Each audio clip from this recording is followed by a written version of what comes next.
మరి సహోదరులందరూ ఎలా ఉన్నారు? మరి సంతోషంగా ఆనందంగా ఉన్నారా? మీరందరూ సంతోషంగా ఆనందంగా ఉన్నారని నమ్ముచున్నాను. దేవుడు మనల్ని సజీవ లెక్కలో ఉంచుకొని ఆయన సన్నిధిలోనికి నడిపించి ఆయన ఆత్మతోను సత్యంతోను ఆరాధించుకోవడానికి ఇచ్చిన గొప్ప ధన్యతా భాగ్యమును బట్టి దేవునికి కృతజ్ఞతాస్తుతులు స్తోత్రములు చెల్లించబద్దులమై ఉన్నాం మిత్రులారా. సహోదరులమైన మనము ఒకరికొకరు వందనములు చెల్లించుకోవాలని బైబిల్లోని ఆత్మనిమము సూచిస్తుంది. దాన్ని మనము అర్థం చేసుకుంటూ అనుసరిస్తూ ముందుకు సాగుదాం. ప్రిలారా, మరి ఈరోజు సంఘంగాను సమాజంగాను కూడుకున్న మనము మరి చాలా చక్కటి అద్భుతమైన అంశము నేర్చుకుందాం పిల్లారా. మనము ఎవరికి కృతజ్ఞతాస్తుతులు చెల్లించాలి? వచ్చినట్టు మనము ఎవరికి కృతజ్ఞతాస్తుతులు స్తోత్రములు చెల్లించాలి?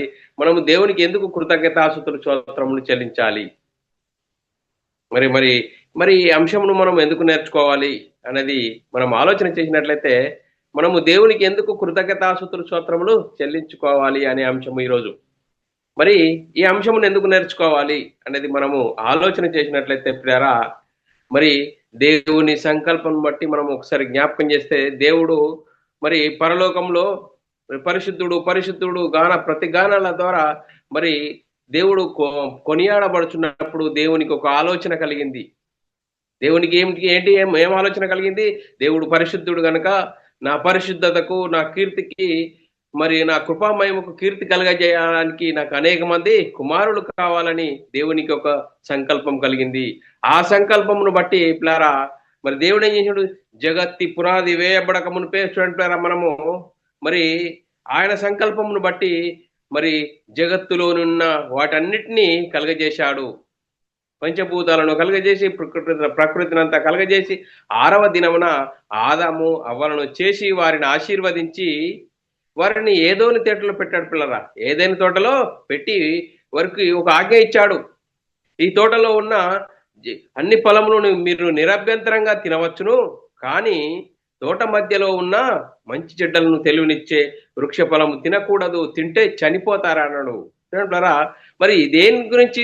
ఆత్మని గురించి చెప్తున్నాడు పిల్లరా. దేవుడు చనిపోతారు, నా నుండి దూరం అయిపోతారు అని ఆజ్ఞ ఇచ్చాడు. ఆ ఆజ్ఞను అనుసరించినంత వరకు దేవుని కుమారులుగా దేవుని ఇంటివారుగా ఉన్నారు. మరి సల్లపూట దేవునితో సావాసం కలిగి ఉన్నారు. అనతి కాలంలోనే సాతాను ప్రవేశించి అవ్వను ఆవహించి, ఇది నిజమా, దేవుడు ఈ ఫలమును తినకూడదని చెప్పినా అంటే అవ్వేం చెప్తున్నది? అవును, ఇది తినకూడదని చెప్పాడు, ఇది తింటే చనిపోతారని చెప్పాడు, మీరు చావనే చావరని. మరి మరి సాతాను వారిని మోసం చేశారు. వారిని మోసం చేసింది. మీరు చావనే చావరు, దేవతల వలైతారా అన్నాడు.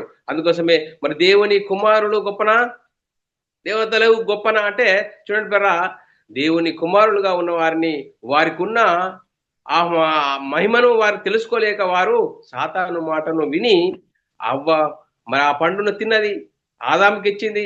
మరి వీరిద్దరు ఇరువురు ఏం చేశారు? అనతి కాలంలోనే దేవుని ఆజ్ఞను అతిక్రమించారు. దేవుని ఆజ్ఞను అతిక్రమించడమే పాపం వల్ల వచ్చింది మరణం. దేనికి? ఆత్మ మరణం. దేవుని నుండి ఎడబాటు కలిగింది. మరి దేవుని సంకల్పం మరి దేవుడికి ఒకసారి జ్ఞాపకం చేసుకొని ఏం చేశాడంటే అబ్రాహాం నాకు వాగ్దానం చేశాడు. అబ్రాహాం నాకు వాగ్దానం చేశాడు. ఆ వాగ్దాన సంతానం ఎవరు అంటే యేసుక్రీస్తు. చూడండి మరి ఆ యేసుక్రీస్తు అంచేత వరకు మరి దేవుడు కొన్నాడు దేవుని జనాంగం ఇజ్రాయేలును ఏర్పరచుకున్నాడు. వారికి ఒక ధర్మశాస్త్రం ఇచ్చాడు. వారికి ధర్మశాస్త్రం అనుసరిస్తే నీతిమంతులు అవుతారు, అతిక్రమించే శాపగ్రస్తులు అవుతారు. మరి ధర్మశాస్త్రం వారు అనుసరించారా, అతిక్రమించారంటే వారు అనుసరించలేక అతిక్రమించారు పిల్లారా. మరి కాలము పరిపూర్ణమైనప్పుడు దేవుడు తన సొంత కుమారుని పాప శరీరాకారంతో ఈ లోకానికి పంపించాడు. యేసుక్రీస్తు మరి ఈ లోకానికి వచ్చాడు పాప శరీరాకారం ధరించుకొని. పరలోకంతో దేవునితో సమానుడుగా ఆయన యేసుక్రీస్తు ఈ లోకానికి వచ్చి పాప శరీరాకారం నువ్వు నేను ధరించుకున్న ఈ శరీరంలో పాప స్వభావం ఉన్నది గనుక చూడంటారా. అందుకోసమే శరీరం గురించి మనిషి ప్రతి ఉదయం లేచి నుంచి పడుకునేంత వరకు శరీరం కోసమే ఆలోచిస్తాడు, కానీ కనిపించే శరీరంలో కనిపించిన ఒక ఆత్మను గురించి ఆలోచించలేకపోతున్నాడు. అందుకోసమే కాలము పరిపూర్ణమైనప్పుడు దేవుడు తన సొంత కుమారుని పాప శరీరాకారంతో ఈ లోకానికి పంపించి ఆయన శరీరమందు పాపమునకు శిక్ష విధించెను. ధర్మశాస్త్రం అమల్లో ఉన్న కాలంలో వచ్చాడు యేసుక్రీస్తు. ధర్మశాస్త్రంకు లోపడ్డాడు, ధర్మశాస్త్రం అనుసరించాడు, ధర్మశాస్త్రాన్ని శిలువలో కొట్టివేశాడు.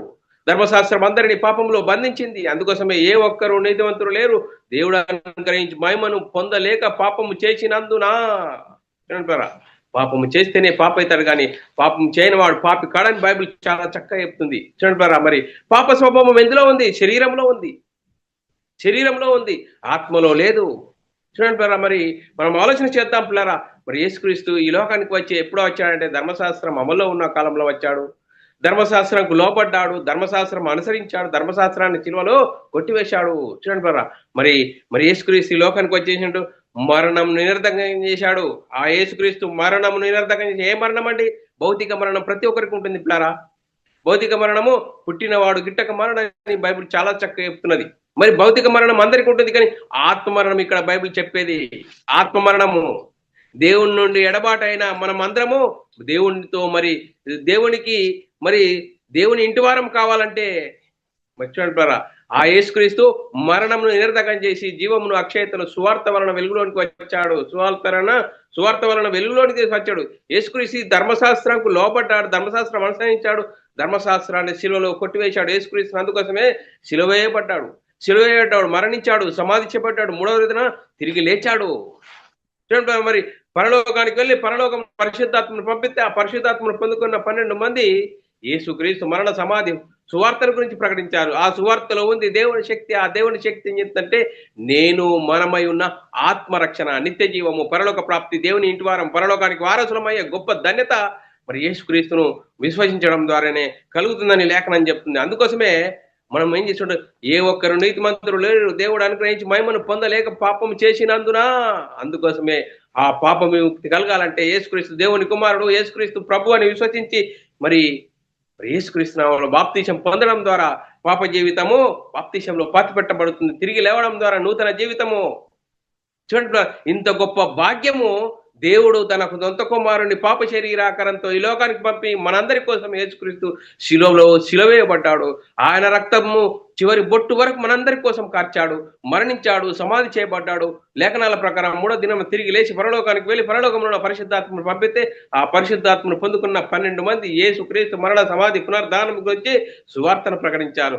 ఆ సువార్తలో ఉంది దేవుని శక్తి. ఆ దేవుని శక్తి ఏంటంటే నేను మనమై ఉన్న ఆత్మరక్షణ. అందుకోసమే మనము ఎవరికి కృతజ్ఞతాస్తుతులు చెల్లించాలి? దేవునికి కృతజ్ఞతాస్తుతులు స్తోత్రములు చెల్లించాలి. అందుకోసమే పిల్లరా, లేఖనానుసారంగా మనం చూసుకుందాం పిల్లరా. మరి చూడండి పిల్లరా, మరి వారి ప్రాణ విమోచన బహు గొప్పది, అది ఎన్నటికీ అట్లా తీరక ఉండవలసినదే. చూడండి పిల్లరా, మరి ఈరోజు మనము ఒక గ్రామానికో ఒక మార్గానికి వెళ్తున్నప్పుడు మనం ఏం చేస్తుంది, రోడ్డు నిబంధన ఉంటుంది. ఆ రోడ్డు నిబంధన మనం ఎప్పుడైతే అతిక్రమించినప్పుడు మనకేం చేస్తారు, ఫైన్ వేస్తారు. ఆ ఫైన్ కట్టకుంటే వారంలో కట్టకుంటే ఇంకా డబుల్ అవుతుంది. అందుకోసమే మనం ఫైన్ కడుతూ ఉంటాము. కానీ ఇప్పుడు ఒక సహోదరుని గురించి మనము వారి ప్రాణ విమోచన గురించి మనము మరి చేసే పని ఉన్నదంటే ఎవరికి లేదు. అందుకోసమే వారి ప్రాణ విమోచన బహు గొప్పది, అది ఎన్నటికీ తీరక ఉండనిది, ఒక తీరక ఉండవలసినదే. అందుకోసమే మనందరి కోసం యేసుక్రీస్తు శిలువ యాగం పొందాడు పిల్లారా. చూడండి పిల్లరా, ఆ గొప్ప భాగ్యాన్ని మనం యేసుక్రీస్తు దేవుని కుమారుడు, యేసుక్రీస్తు ప్రభు అని విశ్వసించి యేసుక్రీస్తు నామంలో బాప్తిసం పొందడం ద్వారా పాప విముక్తి కలుగుతుంది. కీర్తనల గ్రంథము 49వ అధ్యాయము 7, 8, 9 వచనాల్లో చాలా చక్కగా పడ్డది. ఎవడును ఏ విధం చేత తన సహోదరుని విమోచింపలేడు. చూడండి పిల్లరా, మనం ఎవరము ఒక సహోదరుని విమోచింపలేని పరిస్థితిలో ఉన్న మనము, వాడు కుళ్ళు చూడక నిత్యము బ్రతుకున్నట్లు వాని నిమిత్తము దేవుని సన్నిధిలో ప్రాయశ్చిత్తం చేయగలవాడు ఎవడునూ లేడు. వారి ప్రాణ విమోచన బహు గొప్పది.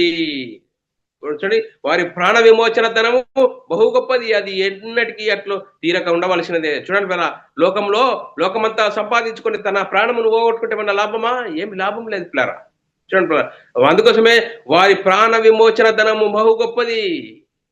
చూడండి, అది ఎన్నటికీ అట్లా తీరక ఉండవలసిన ఈ రోజులో చూడండి పిల్లరా, యేసుక్రీస్తును దేవుడు కాలము పరిపూర్ణమైనప్పుడు దేవుడు తన సొంత కుమారుని పాప శరీరాకారంతో ఈ లోకానికి పంపి ధర్మశాస్త్రంకు లోపడ్డాడు, ధర్మశాస్త్రం అనుసరించాడు, ధర్మశాస్త్రాన్ని శిలువలో కొట్టివేశాడు. యేసుక్రీస్తు మనందరి కోసం శిలువ యాగం పొందాడు పిల్లరా. శిలువలో ఆయన రక్తం కార్చాడు, మనందరి కోసం మరణించాడు, సమాధి చేపట్టాడు, 3వ రోజున తిరిగి లేచాడు.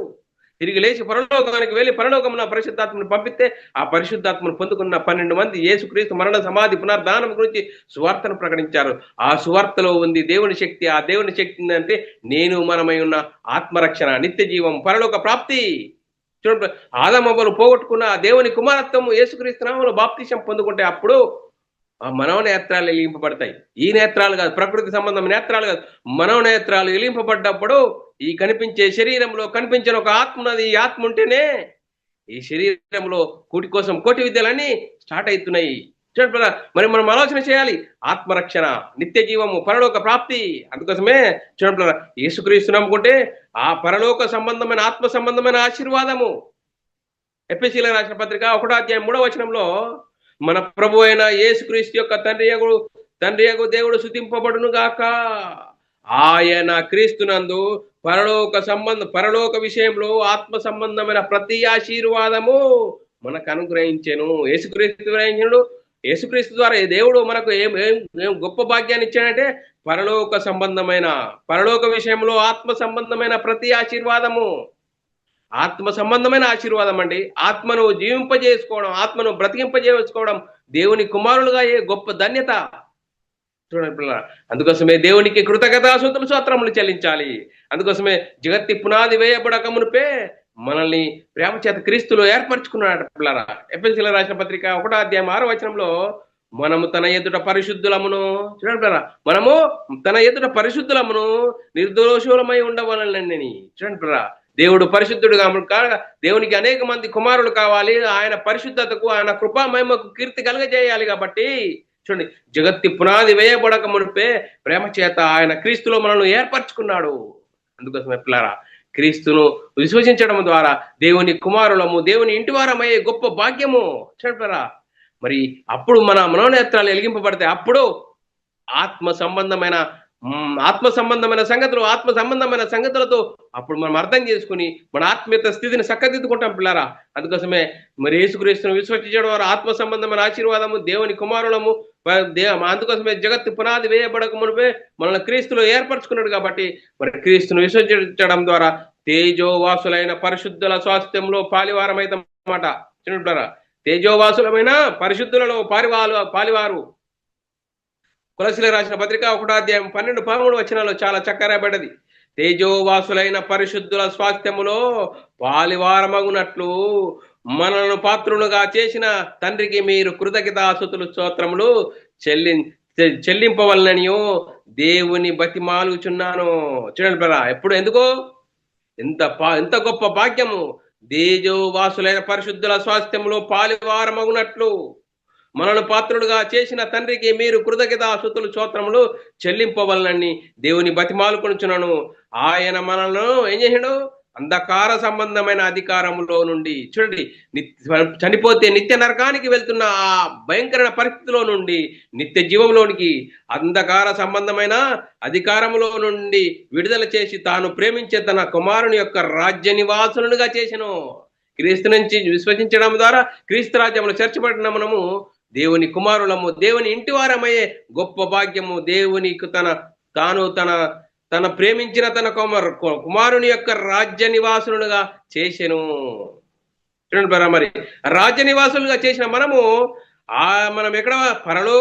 పరలోకమందు ఆయనతో కూడా కూర్చుండబెట్టుకుంటాట. ఎఫెసీయులకు రాసిన పత్రిక 2:7 క్రీస్తు యేసునందు మనను ఆయనతో కూడా లేపి, క్రీస్తు యేసునందు ఆయనైతే దేవుడు ఏ విధంగా లేపాడో మనల్ని కూడా క్రీస్తు యేసునందు మనల్ని ఆయనతో కూడా లేపి పరలోకమందు ఆయనతో కూడా కూర్చుండబెట్టుకును.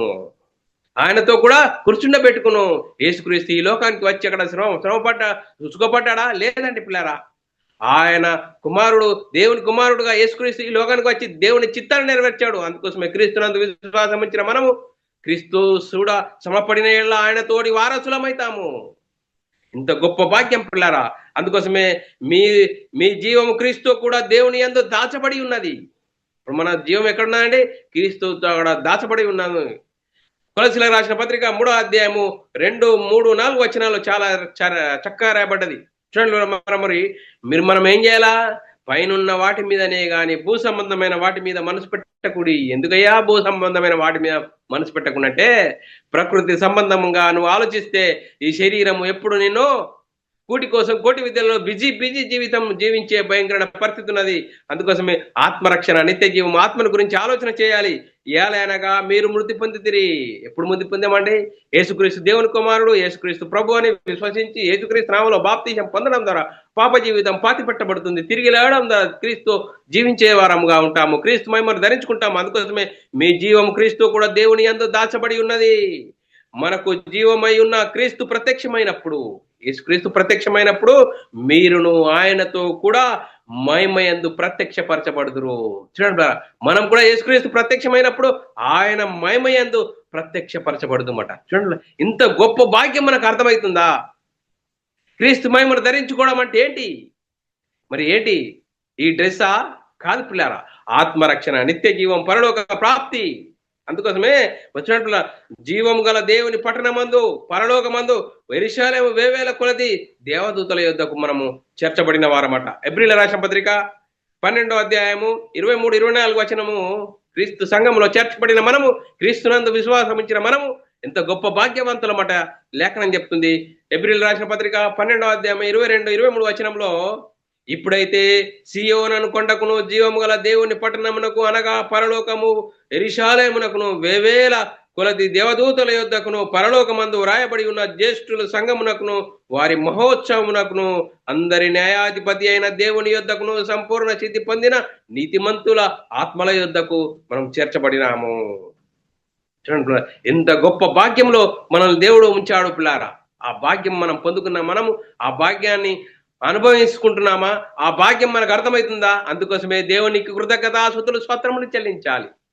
చూడండి, ఏ ఒక్కరు నీతి మంతులు లేరు. దేవుడు అనుగ్రహించి మహిమను పొందలేక పాపము చేసినందున మరణిస్తే పాతాళానికి జారిపోయే భయంకరమైన పరిస్థితిలో మనము ఉన్న ఆ భయంకరమైన పరిస్థితిలో నుంచి దేవుడు తన సొంత కుమారుని పాప శరీరాకారంతో ఈ లోకానికి పంపి ఆయన శరీరమందు పాపమునకు శిక్ష విధించెను. అందుకోసమే మనము దేవునికి కృతజ్ఞతాస్తుతులు స్తోత్రములు చెల్లించాలి. గొప్ప రక్షణ. 2వ దశలోనికి రాసిన పత్రిక 2వ అధ్యాయం 13వ వచనంలో, ప్రభు వలన ప్రేమింపబడిన సహోదరులారా, ఆత్మ మిమ్మును పరిశుద్ధపరచుట వలన, మీరు సత్యమును నమ్ముట వలన రక్షణ పొందుటకు దేవుడు ఆది నుండి మిమ్మును ఏర్పరచుకొనెను గనుక మేము మిమ్మును బట్టి ఎల్లప్పుడు దేవునికి కృతజ్ఞతాస్తుతులు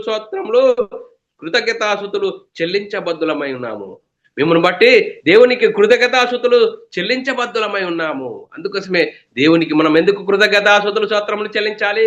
గొప్ప రక్షణ, గొప్ప మహిమలో మనల్ని దేవుడు మరి ఆ భాగ్యాన్ని మనకు దయచేశాడు కాబట్టి దేవునికి కృతజ్ఞతాస్తుతులు స్తోత్రములు చెల్లించాలి. అందుకోసమే కడవరి కాలమందు బయలుపరచబడుటకు సిద్ధంగా ఉన్న రక్షణ. చూడండి, మొదటి పేతురు రాసిన పత్రిక 1వ అధ్యాయం 5వ వచనంలో, కడవరి కాలమందు బయలుపరచబడుటకు సిద్ధముగా ఉన్న రక్షణ మీకు కలుగునట్లు విశ్వాసము ద్వారా దేవుని శక్తిని కాపాడబడు మీ కొరకు ఆ స్వాస్థ్యము పరలోకమందు భద్రం చేయబడి ఉన్నది. చూడండి, ఆ స్వాస్థ్యము పరలోకమందు మీకోసం భద్రం చేయబడి ఉన్నది. అందుకోసమే చూడండి, శ్రేష్టమైన ప్రతి ఈవు, సంపూర్ణమైన ప్రతి వరమును పరలోక సంబంధమైనదై జ్యోతిర్మయుడు తండ్రి యొద్ద మనకున్నది పిల్లారా. యాకోబు రాసిన పత్రిక 1వ అధ్యాయం 17వ వచనంలో, శ్రేష్టమైన ప్రతి ఈవియు, సంపూర్ణమైన ప్రతి వరమును పరలోక సంబంధమైనదై జ్యోతిర్మయుడు తండ్రి యొద్ద నుండి వచ్చును. ఆయన యందు ఏ సంచలత్వము గమనాగమనం వల్ల కలుగు ఏ ఛాయయు లేదు. చూడండి, ఏ ఛాయయు లేదు. అందుకోసమే పరలోకమందు మీ కొరకు ఉంచబడిన నిరీక్షణను బట్టి, పరలోకములో మనకు ఒక్క గొప్ప నిరీక్షణ అనేది ఉన్నది. యేసుక్రీస్తు వస్తాడు, రెండవసారి వస్తాడు, మనల్ని తీసుకెళ్తాడు అనే గొప్ప నిరీక్షణ కలిగిన ఉన్నవాడే క్రైస్తవుడు. ఇంత గొప్ప భాగ్యాన్ని మనకు అనుగ్రహించినందుకు దేవునికి కృతజ్ఞతాస్తుతులు స్తోత్రములు చెల్లించబద్దులా ఉన్న పిల్లరా. కొలస్సీలకు రాసిన పత్రిక 1వ అధ్యాయం 3వ వచనంలో, పరలోకమందు మీ కొరకు ఉంచబడిన నిరీక్షణను బట్టి, పరలోకమందు మన గొప్ప నిరీక్షణ ఉంచబడిన బట్టి క్రీస్తు యేసునందు మీకు కలిగి ఉన్న విశ్వాసమును గురించి, క్రీస్తు యేసునందు కలిగి ఉన్న విశ్వాసమును గురించి, పరిశుద్ధులందరి మీద మీకున్న ప్రేమను గురించి మేము విని చూడండి, మేము విని ఎల్లప్పుడూ మీ నిమిత్తం ప్రార్థన చేయుచున్నాము. చూడండి, ప్రార్థన చేయుచున్నాము. అందుకోసమే చేతి పని కాక, చూడండి, చేతి పని కాక దేవుని చేత కట్టబడిన నిత్యమైన నివాసము పరలోకమందు మనకున్నదని మనము ఎరుగుదాం పిల్లారా. అందుకోసమే 2 కొరింథీయులకు రాసిన పత్రిక 5వ అధ్యాయము 1 నుంచి 3 వచనంలో చాలా చక్కగా రాయబడ్డది. భూమి మీద మన గుడారమైన ఈ నివాసము, చూడండి, భూమి మీద ఉన్న ఈ గుడారము, ఈ నివాసము, ఈ ఆకారము శిథిలమైపోయినను, అంటే ఒకరోజు ఈ మట్టి నుండి వచ్చిన ఈ శరీరము మట్టిలో కలిసిపోతుంది. కానీ ఆత్మను గురించి ఆలోచన, భూమి మీద ఉన్న మన గుడారము, ఈ నివాసము శిథిలమైపోయినను చేతి పని కాక దేవుని చేత కట్టబడి ఉన్న నిత్యమైన నివాసము పరలోకమందు మనకున్నదని ఎరుగుదము. పరలోకమందున్నది మనకు నివాసము. పరలోకం నుండి వచ్చిన ఈ భూమి మీదకి వచ్చిన కొంతకాలం మనం ఏ విధంగా జీవిస్తున్నాం? శరీరం కోసమే జీవిస్తున్నామా? శరీరం కోసమే, కూటి కోసం, కోటి విద్యల కోసమే జీవిస్తున్నామా? ఈ కనిపించే శరీరంలో కనిపించిన ఒక ఆత్మ ఉన్నది. ఆత్మ ఎక్కడి నుండి వచ్చింది? ఎందుకు వచ్చింది? కొంతవరకు ఇక్కడ ఎందుకు ఉంటుంది? ఆలోచిస్తున్నామా? ఆలోచన చేయాలి. ఆలోచన చేసినప్పుడే చూడండి మనకు అర్థమవుతుంది పిల్లారా. అందుకోసమే మన దీన శరీరము తన మహిమ గల శరీరముగా, సమరూపంగా గలదానిగా మార్చునట పిల్లారా. ఎప్పుడు? ఈ భూమి మీద మనం దేవుని కోసం బ్రతికి జీవించినప్పుడు, ఆత్మల గురించి ఆలోచించి జీవించినప్పుడు ఆ విధంగా జరుగుతుందని లేఖనం చెప్తుంది పిల్లారా. ఫిలిప్పీయులకు రాసిన పత్రిక 3వ అధ్యాయం 21వ వచనము, సమస్తమును తనకు లోపర్చుకున్న జాలిన శక్తిని బట్టి ఆయన మన దీన శరీరము తన మహిమ గల శరీరమునకు సమరూపము గలదానిగా మార్చును. చూడండి, సమరూపము గలదానిగా మార్చును. అందుకోసమే ఇంత గొప్ప భాగ్యం మనకు అర్థం చేసుకొని జీవిస్తున్నామా? ఏ విధంగా జీవిస్తున్నాము? ఆ భాగ్యం గురించి అపొస్తలులు మరి యోహాను గారు సాక్ష్యం ఇస్తున్నాడు పిల్లారా. ఆయన ప్రత్యక్షమై ఉన్నప్పుడు ఆయన ఉన్నట్లుగా ఆయన చూతుము, ఆయన ఉన్నట్లే ఆయనను మనము చూతుము గనుక ఆయనను పోలి ఉందామని లేఖనం చెప్తుంది అనుకుంటున్నాను పిల్లారా. 1వ యోహాను రాసిన పత్రిక 3వ అధ్యాయము 2వ వచనంలో చాలా చక్కరబడ్డది. ప్రియులారా, ఇప్పుడు మనము దేవుని పిల్లలమై ఉన్నాము. మనం ఇక ఏమవుతామో అది ఇంకా ప్రత్యక్షపరచబడలేదు. కానీ ఆయన ప్రత్యక్షమైనప్పుడు, ఎవరు? యేసుక్రీస్తు ప్రత్యక్షమైనప్పుడు ఆయన ఉన్నట్లుగానే ఆయన చూతుము గనుక ఆయనను పోలి ఉందామని ఎరుగుదాము. చూడండి పిల్ల, ఎంత గొప్ప భాగ్యం! ఈ భాగ్యం అర్థం చేసుకొని జీవిస్తున్నామా? క్రీస్తు మహిమను ధరించుకున్నామా? ఏంటి ఆ మహిమను అనుభవిస్తున్నామా? ఎలాంటి పరిస్థితిలో ఉన్నాము? ఆ నిత్య జీవమును గురించి చూడండి పిల్ల, ఆ నిత్య జీవమును గురించి దేవుడు వాగ్దానం చేశాడు. 1వ యోహాను రాసిన పత్రిక 2వ అధ్యాయం 25వ వచనము, నిత్య జీవము అనుగ్రహించుననిదియే ఆయన తాను మనకు చేసిన వాగ్దానము. చూడండి, ఆ వాగ్దానం ఎప్పుడు చేశాడు? అనాది కాలం అంతా చేశాడట. తీతుకు రాసిన పత్రిక 1వ అధ్యాయం 3వ వచనంలో, నా నిజమైన కుమారుడైన తీతుకు శుభమని చెప్పి వ్రాయినది ఏమనగా ఆ నిత్య జీవమును గురించి.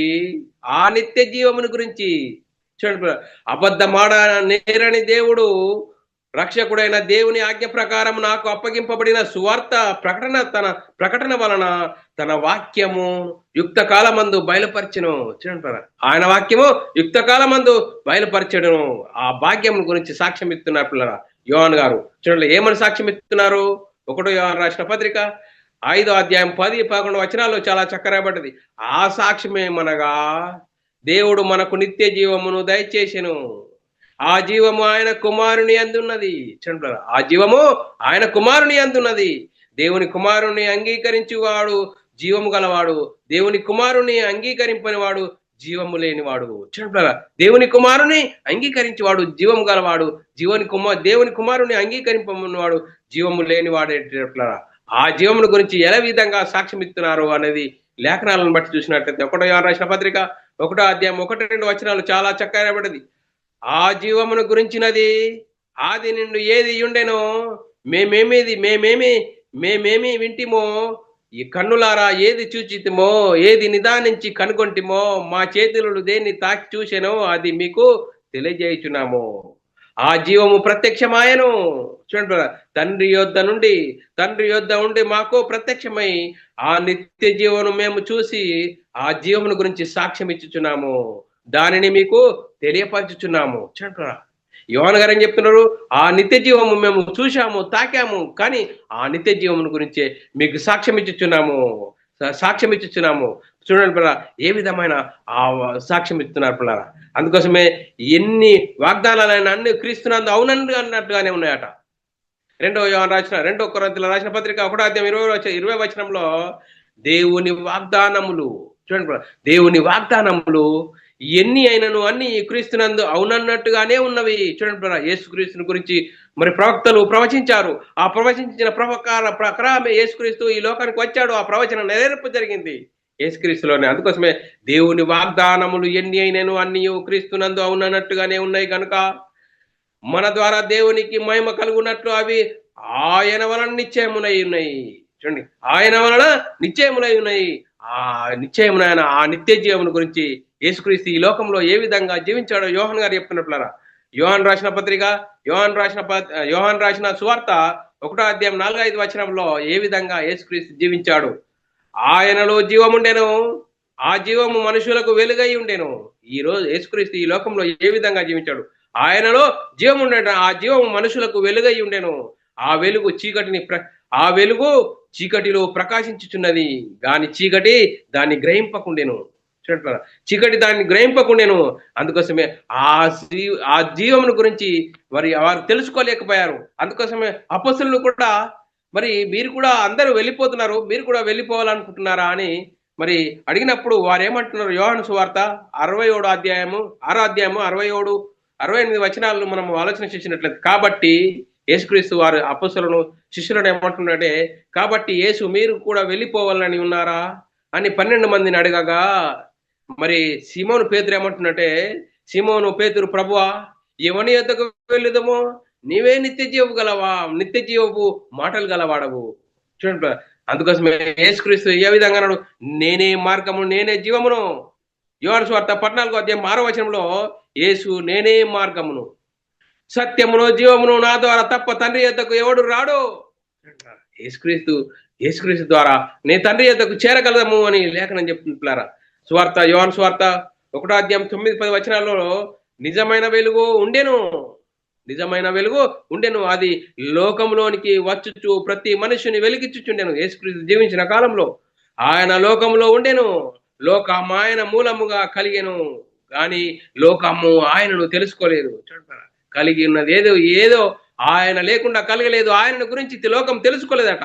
అందుకోసమే యోహాను రాసిన పత్రిక 3వ అధ్యాయం 14వ వచనంలో, మరియు తండ్రి తన కుమారుని లోక రక్షకుడిగా ఉండుటకు పంపి ఉండుట మేము చూసి సాక్ష్యం ఇచ్చుచున్నాము. యేసుక్రీస్తుని ఈ లోకంలోకి ఏ విధంగా లోక రక్షకుడిగా ఉండుటకు పంపి ఉన్నాము, మేము చూసి సాక్ష్యం ఇచ్చుచున్నామని మరి అపొస్తలులు చెప్తున్నారు పిల్లరా.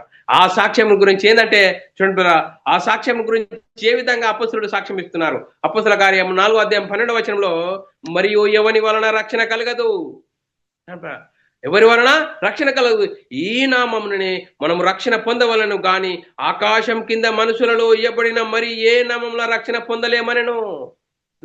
ఆకాశం కింద మరి యేసుక్రీస్తు నామంలో రక్షణ ఉన్నది, ఏ నామంలో రక్షణ పొందలేమని లేఖనం చెప్తుంది. అందుకోసమే వినుట వలన విశ్వాసం కలుగును, వినుట యేసుక్రీస్తు మాటను బట్టే కలుగును.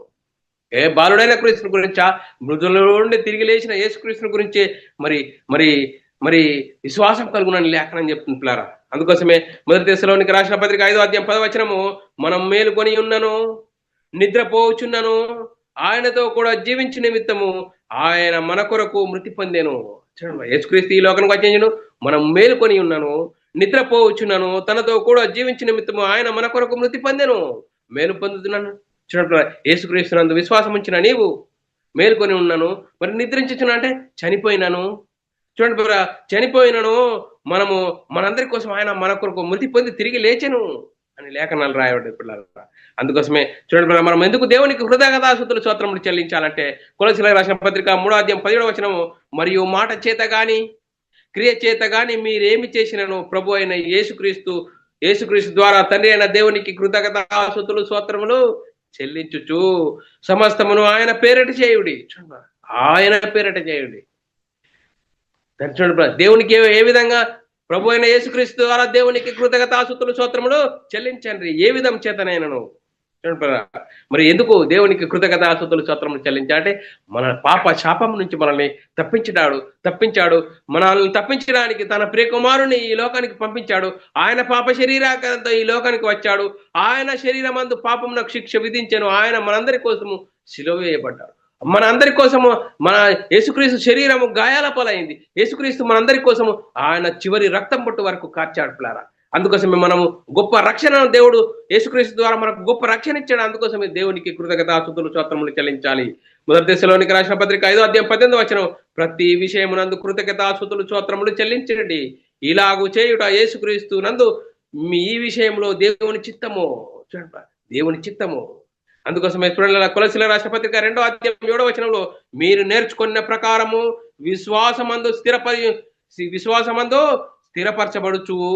విశ్వాసమందు స్థిరపరచబడుచు కృతజ్ఞతాస్తుతులు చెల్లించుట యందు విస్తరించుచు ఆయన యందు నడుచుకునుడి. మనం ఏం చేయాల? మన విశ్వాసము స్థిరపరచబడుచు కృతజ్ఞతాస్తుతులు చెల్లించుట యందు విస్తరించుచు ఆయన యందు నడుచుకునుడి. ఎందుకు కృతజ్ఞతాస్తుతులు స్తోత్రములు చెల్లించాలి? ఎవరికి కృతజ్ఞతాస్తుతులు స్తోత్రములు చెల్లించాలి? దేవునికి కృతజ్ఞతాస్తుతులు స్తోత్రములు చెల్లించాలి. యేసుక్రీస్తు ద్వారా దేవునికి కృతజ్ఞతాస్తుతులు స్తోత్రములు చెల్లించాలి. ఎందుకు చెల్లించాలి? తండ్రి, మేము చనిపోతే నరకానికి జోగడుతున్న మమ్మల్ందరినీ గొప్ప రక్షణ మీ ప్రియకుమారుడి ద్వారా మాకు అనుగ్రహించావు తండ్రి. యేసుక్రీస్తు ద్వారా దేవునికి కృతజ్ఞతాస్తుతులు స్తోత్రములు చెల్లించబద్దులమై ఉన్నాం పిల్లరా. ఇలా చెల్లించడమే భావ్యము. మీ విశ్వాసమందు స్థిరపరాలి. ఆ స్థిరపరిచిన విశ్వాసమందు మీరు ఏం చేయాలా? విస్తరించాలని లేఖనం చెప్తుంది. అందుకోసమే పిల్లరా, మనం ఎవరికి కృతజ్ఞతాస్తుతులు స్తోత్రములు చెల్లించాలి? దేవునికి కృతజ్ఞతాస్తుతులు స్తోత్రములు చెల్లించాలి. పిల్లరా, మనం ఎవరైనా గ్లాస్ అని నీళ్ళు ఇస్తే థ్యాంక్స్ బ్రదర్ అంటాం. చూడండి బ్రదర్, దేవుడు మనల్ని కావాలని ఎప్పుడు అనుకున్నాడు? జగత్తు పునాది వేయబడక మునిపే మనల్ని క్రీస్తులు ఏర్పరచుకున్నాడు. కాబట్టి దేవుడు ప్రకృతిని అంతా చేసి 6వ దినమున ఆదమవ్వలను చేసి ఆదమవ్వలను ఏదైనా తోటలో పెట్టి దేవుని ఆజ్ఞనిచ్చాడు. పిల్లరా, అన్ని మీరు నిరభ్యంతరంగా తినవచ్చు, కానీ ఒకటి మాత్రం తినద్దు అని చెప్పాడు. దేవుని ఆజ్ఞ. చూడండి, దేవుని ఆజ్ఞను అనుసరించినంత వరకు దేవుని కుమారుడుగా ఉన్నారు. దేవునితో సావాసం కలిగి ఉన్నారు ఆదామవ్వలు. చూడండి, ఎప్పుడైతే సాతాను ప్రవేశించి వారి మహిమను దొంగిలించి వారి మహిమను డంపు చేశాడు. చూడండి, మీరు చావరన్నాడు. పిల్లారా, దేవుని నుండి ఎడబాటు కలిగించాడు. ఆ దేవుని నుండి ఎడబాటు కలిగిన వారు దేవుని ఆజ్ఞను అతిక్రమించారు. ఆజ్ఞ అతిక్రమే పాపంలో వచ్చింది మరణం. ఏంటి? ఆత్మమరణము. దేవుని నుండి ఎడబాటు కలిగింది. అందుకోసమే దేవుడు గొప్ప సంకల్పం కలిగి ఆ సంకల్పాన్ని జ్ఞాపకం చేసుకుని అబ్రాహాంకు వాగ్దానం చేశాడు. ఆ వాగ్దాన సంతానమైన యేసుక్రీస్తు వచ్చేంత వరకు ఒకనాడు దేవుని జనాంగమైన ఇజ్రాయేళ్లకు ఆ ధర్మశాస్త్రం ఇచ్చాడు. ధర్మశాస్త్రం అనుసరిస్తే నీతిమంతులు అవుతారు, అతిక్రమించే శాపగ్రస్తులు అవుతారు. మరి ధర్మశాస్త్రం అనుసరించారా, అతిక్రమించారంటే అతిక్రమించారు. ఏ ఒక్కరు నీతిమంతులు లేక దేవుడు అనుగ్రహించి పాపము దేవుడు అనుగ్రహించి మహిమను పొందలేక పాపము చేసినందున అని లేఖనాల్లో రాయబడ్డది. చూడండి, మనందరూ నిత్య నరకానికి వెళ్తున్న సమయంలో దేవుడు కాలము పరిపూర్ణమైనప్పుడు దేవుడు తన సొంత కుమారుని పాప శరీరాకారంతో ఈ లోకానికి పంపించాడు. ఎప్పుడు వచ్చాడు? యేసుక్రీస్తు ధర్మశాస్త్రం అమలు ఉన్న కాలంలో వచ్చాడు. ధర్మశాస్త్రంకు లోపడ్డాడు, ధర్మశాస్త్రం అనుసరించాడు, ధర్మశాస్త్రాన్ని శిలువలో కొట్టివేశాడు. యేసుక్రీస్తు ఈ లోకానికి వచ్చి శిలువ యాగం పొందాడు. పిల్లారా, యేసుక్రీస్తు మనందరి కోసము ఆయన శరీరము దున్నపడ్డది. పిల్లారా, ఆయన శరీరం గాయాల పాలైంది. పిల్లారా, ఆయన మనందరి కోసం శిలువలో రక్తం కార్చాడు. ఆయన కార్చిన రక్తల ద్వారా చూడండి, ఆయన మనందరి కోసం శిలువయాగం పొందాడు, మరణించాడు, సమాధి చేపట్టాడు, 3వ రోజున తిరిగి లేచాడు, పరలోకానికి వెళ్ళాడు. పరలోకమున పరిశుద్ధాత్మను పంపించాడు. పరిశుద్ధాత్మను పంపించిన ఆ 12 మంది యేసుక్రీస్తు మరణ సమాధి పునరుద్ధానం గురించి సువార్తను ప్రకటించారు. ఆ సువార్తలో ఉంది దేవుని శక్తి. ఆ దేవుని శక్తి ఏం చెప్తుందంటే మనమై ఉన్న ఆత్మ రక్షిస్తుంది. ఆత్మ రక్షించడం ద్వారా యేసుక్రీస్తు దేవుని కుమారుడు, యేసుక్రీస్తు ప్రభు అని విశ్వసించి యేసుక్రీస్తు నామములో బాప్తీసం పొందడం ద్వారా ఆదామమును పోగొట్టుకున్న దేవుని కుమారత్వం మనం తిరిగి పొందుకుంటాము. అప్పుడు మనోనేత్రాలు వెలిగింపబడతాయి. అప్పుడు మనోనేత్రాలు వెలిగింపబడితే బైబిల్లోని ఆత్మ సంబంధమైన సంగతులు అర్థమవుతాయి. అది దాకా మనకు అర్థం కావు పిల్లారా. అందుకోసమే పిల్లారా, సంఘానికి వస్తాము కానీ వింటాము కానీ అవునంటాము కానీ మరి దాన్ని అర్థం చేసుకొని జీవించలేని పరిస్థితిలో ఉంటాం పిల్లారా. సాతాను ఏ విధంగా శరీరాశ, నేత్రాశ, జీవబ్రహ్మాన్ని చూపెడతాడు. సంఘానికి వెళ్ళు, పాట పాడు, కానుక వేయు, పాస్ వెళ్ళిపో, నీ పని చేసుకుంటున్నాడు పిల్లారా. చూడండి, ఎంత భయంకరమైన పరిస్థితుల్లో సాతాను శరీరాశ, నేత్రాశ, జీవబ్రహ్మాన్ని చూపెడుతున్నాడు పిల్లారా. అందుకోసమే ఆ భయంకరమైన పరిస్థితిలో నుంచి మనల్ని తప్పించడానికి దేవుడు తన సొంత కుమారుని పాప శరీరాకారంతో పంపించి ఆయన శరీరమందు పాపంను శిక్ష విధించెను అని రాయపడ్డాయి పిల్లారా. అందుకోసమే ఆ గొప్ప రక్షణను పొందుకున్న మనము, ఆ క్రీస్తు మహిమను ధరించుకున్న మనము దేవునికి కృతజ్ఞతాస్తుతులు స్తోత్రములు చెల్లించాలి పిల్లారా. ఇంత గొప్ప భాగ్యం దేవుడు మనకు అనుగ్రహించాడు పిల్లారా. అందుకోసమే దేవునికి కృతజ్ఞతాస్తుతులు స్తోత్రములు చెల్లించాలని అంశము నేర్చుకున్నాం పిల్లరా. ఇంతవరకు చెప్పబడిన వాక్యం ప్రతి ఒక్కరి హృదయంలో నీరు గట్టి ఫలింపజేయను గాక. ఆమెన్. అందరికీ వందనములు, దేవునికి స్తోత్రాలు. అందరికీ వందనములు, దేవునికి స్తోత్రాలు. పిల్లరా, ఇలాంటి అంశాలు వినాలనుకుంటున్నారా? YouTube channel United Bible Academy channel subscribe చేసుకోండి. అలాగే BW అకాడమీ ఛానల్ సబ్స్క్రైబ్ చేసుకోండి. మీరు వినండి, అనేకులకు షేర్ చేయండి. మీ వ్యక్తిగత ప్రార్థనలో, మా పరిచర్య ప్రార్థనలో జ్ఞాపకం చేసుకోవాల్సినదిగా క్రీస్తు ప్రేమను బట్టి బతిమాలుకొచ్చున్నాను. అందరికీ వందనములు, దేవునికి స్తోత్రాలు.